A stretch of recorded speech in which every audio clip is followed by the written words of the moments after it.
जय हिंद दोस्तों, फिल्म और सिल्वर स्क्रीन पर आपका स्वागत है। अभी हाल में मैंने जी बायस के ऊपर एक फ़िल्म देखी। इस फिल्म का नाम है विष कन्या और विष कन्या मुझे बहुत ही रोमांचकारी और थ्रिलिंग लगी। तो मैंने फैसला किया कि क्यों ना इसके ऊपर एक फ़िल्म को कवरेज किया जाए, छोटा सा 5 मिनट का वीडियो बनाया जाए। तो दोस्तों, आपके सामने है विष कन्या फिल्म के बारे में थोड़ी सी चर्चा। और निश्चित तौर पर आपको ये फिल्म पसंद आएगी। बहुत ही पारिवारिक फिल्म है, थ्रिलर है, रोमांच है, लव है, फैमिली ड्रामा है, ट्विस्ट है। एक हिट फिल्म के सारे मसाला मूवी भरे हुए हैं। जी बायोस्कोप इसके निर्माता हैं, संजीव भोरपी जी इसके निर्देशक हैं। और इसमें जो मुख्य कलाकार हैं वह कलाकार हैं रितेश उपाध्याय, प्रीति शुक्ला, संयुक्ता राय, बंधु खन्ना, उलूरी मोहंता। ये सब अच्छे अच्छे कलाकारों से यह विष कन्या नाम की फिल्म सजी हुई है। आइए हम लोग फिल्म के कथानक पर प्रकाश डालते हैं। रतन नाम के लड़का है जो बहुत अमीर है। उसका जन्मदिन है और उसके जन्मदिन पर वह अपने दोस्तों के साथ पिकनिक पर जाता है। वहाँ पर उसकी मुलाकात देविका नाम की एक लड़की से होती है जिसे कुछ गुंडे परेशान कर रहे होते हैं और दोनों के बीच में यहाँ से दोस्ती हो जाती है और ये दोस्ती प्यार में बदल जाती है और ये बहुत गहरी प्यार में बदल जाती है। यहाँ पर रतन के परिवार में रिश्ते आ रहे हैं, लेकिन रतन को देविका पसंद है, इसलिए वो नानकुर करता है। और हम आगे देखते हैं कि रतन के पिताजी कहीं पर रिश्ता तय कर रहे हैं। लड़की वाले उनके घर आए हैं और यहाँ लड़की वाले आए, वहाँ रतन मंदिर में देविका से शादी करके उसको लेकर घर पर आ जाता है। माता पिता बहुत गुस्सा होते हैं और जो रिश्ते वाले आए हैं वो भी गलत बातें बोलकर चले जाते हैं। रतन के पिताजी रिश्ते को स्वीकार करना नहीं चाहते हैं, लेकिन क्या करें, इकलौते बेटे के आगे मजबूर हैं और पत्नी के समझाने पर वो मान जाते हैं और दोबारा अपनी आंखों के सामने विवाह करवा के देविका को बहू के रूप में स्वीकार कर लेते हैं। अब शादी की रात को सुहागरात में हम एक ट्विस्ट देखते हैं और फिल्म का असली सस्पेंस यहाँ पर बाहर आता है। कहानी का असली सस्पेंस ये है कि जो देविका है वो एक सामान्य लड़की नहीं है, वो विष कन्या है, एक जहरीली नागिन की तरह है जो किसी को भी नाखून मार लेगी, डस देगी तो वो मर जाएगा। अब यहाँ पर हम देखते हैं कि पति की लेकर अलग एक भावना है और देविका अपने पति को शादी के दिन नहीं मारती है। रात में इशारा होता है उसे बाहर से, वो बाहर जाती है।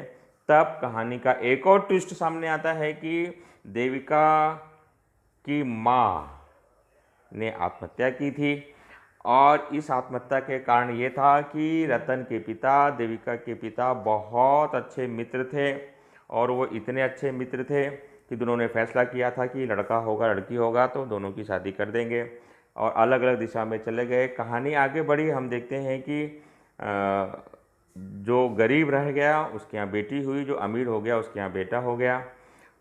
देविका की माँ बचपन से ही अड़ोस पड़ोस में लोगों को जोश में आकर कहती थी कि भाई मेरी बेटी तो भले ही गरीब घर में हुई है लेकिन बहुत अमीर घर में जाएगी, उसका तो ऐसा है वैसा है। 5 साल के होने के बाद जब देविका के माता पिता जाते हैं रिश्ता तय करने तो वहाँ बहुत बेइज्जती मिलती है, अपमान होता है और अपमानित करके उनको वहाँ से निकाल दिया जाता है घर से। और इस अपमान के कारण देविका की माँ आत्महत्या कर लेती है और यहीं पर रतन के पिता फैसला करते हैं कि मैं इसका बदला लूँगा। और वहाँ पर उन्हें एक महिला का साथ मिलता है जो अमीरों के यहाँ पर इस प्रकार से विषकन्या बनाकर मौत का तांडव खेलकर वह धन कमाने का काम करती थी। इसके पीछे उसका व्यक्तिगत उद्देश्य भी था। देविका के पिता दोबारा शादी कर लेते हैं और उन्हें फिर से एक बेटी पैदा होती है दिव्यांशी, उसी विवाह विषकन्या वो लोग बनाते हैं। देविका जब 18 साल की हो जाती है तब उसके पिता उसे बतलाते हैं कि उसे अपनी माँ की मौत का बदला लेना है और उस घर में मौत का तांडव करना है जिससे कि उनकी माँ की मौत का जो है बदला लिया जा सके। अब यहीं से कहानी का ट्विस्ट आता है। देविका मार देना चाहती है अपने पति को माँ की मौत का बदला लेने के लिए, लेकिन हिंदुस्तान है, यहाँ पर पत्नियाँ पति को मारती नहीं, जबकि पति पत्नी को बचाने के लिए यमराज तक से लड़ने की परंपरा हमारे देश में है और यह परंपरा बहुत अच्छी परंपरा है। अन्य देशों में ऐसा नहीं होता है लेकिन हमारे देश में ऐसी परंपरा है, इतिहास है। बहुत सारी कहानियाँ जुड़ी हुई हैं। अब यहाँ से देविका फैसला करती है कि वो अपने पति को नहीं मारेगी। इस बात का जब पता देविका के माता पिता को चलता है तो वो बहुत गुस्सा होते हैं और बदला लेने के लिए वो एक प्लान करते हैं और अपनी दूसरी बेटी दिव्यांशी को वहाँ पर भेजते हैं। इसके पीछे कारण क्या है? देविका रतन को अपने करीब आने देना नहीं चाहती है, जिसके कारण उसको ऐसा लगता है कि देविका बेवफा है और उसने उससे दौलत के लालच में शादी की। और देविका ने स्वयं रतन के मन में ये भर दिया कि वो बेवफा है, गलत लड़की है, और उसने पैसे के लालच में आकर उसके साथ में विवाह रचाया था। इन सब चीज़ों के आने के बाद रतन का दोबारा विवाह होता है और जब दिव्यांशी घर में आती है तो देविका उसे देख लेती है और समझ जाती है कि उसके पिता ने ही कोई साजिश की थी। अब इस बात को लेकर दोनों बहनों के बीच में नोकझोंक होता है। हम देखते हैं कि बहुत भयंकर लड़ाई होती है। दिव्यांशी बहुत कोशिश करती है कि देविका को घर से निकाल दिया जाए, लेकिन देविका को पता है कि अगर वो घर से निकलेगी तो उसके पति की मृत्यु हो जाएगी और वह विधवा हो जाएगी। तो वो ऐसा होने देना नहीं चाहती है और बहुत अच्छा ट्विस्ट यहाँ पर हम कहानी में देखते हैं। और कथानक यहीं पर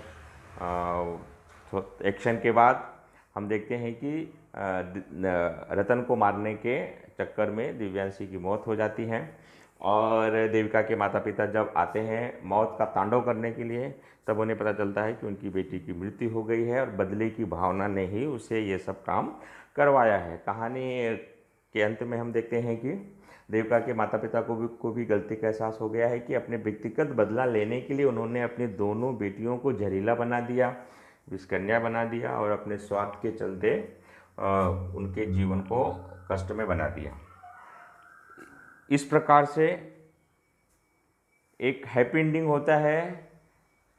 वैद्यराज के बोलने पर सभी लोग मिलकर देविका का इलाज करते हैं। उसके अंदर की जो विष कन्या है, जो जहर है, उसको मारकर उसे एक साधारण लड़की की तरह जीवन व्यतीत करने में सहायता करते हैं। और कथानक के अंत में हम देखते हैं कि देविका एक साधारण स्त्री बन चुकी है और वो रतन के साथ दोबारा असली का विवाह कर उसके साथ अपना जीवन यापन करने लगती है और दोनों मित्र अपनी दुश्मनी भुलाकर नए रिश्ते की शुरुआत करते हैं। ये था कहानी विष कन्या का कथानक, जो बहुत ही बढ़िया था। पोस्टर से भी आपको समझ में आ रहा होगा किस प्रकार से इसके अंदर थ्रिलिंग ये सब्जेक्ट विषय वस्तु था। फिल्म आप ज़रूर देखिए। अभी तो YouTube पे अवेलेबल नहीं है, जब होगी तो लिंक आपको दिया जाएगा। अभी तो ये जीवास्कोप पर कभी कभी आती है। अगर कभी आप इस प्रकार का फिल्में देखना पसंद करते हैं तो इस फिल्म को आप ज़रूर देखिएगा। और इस कहानी का नरेशन कैसा लगा आप अपडेट कीजिएगा। अगर आप पहली बार हमारे चैनल्स फिल्म और सिल्वर स्क्रीन को विजिट कर रहे हैं, वीडियो देख रहे हैं, तो अगर आपको वीडियो पसंद आता है, समझ में आता है, तो आप ज़रूर इसको देखिए। जय हिंद दोस्तों।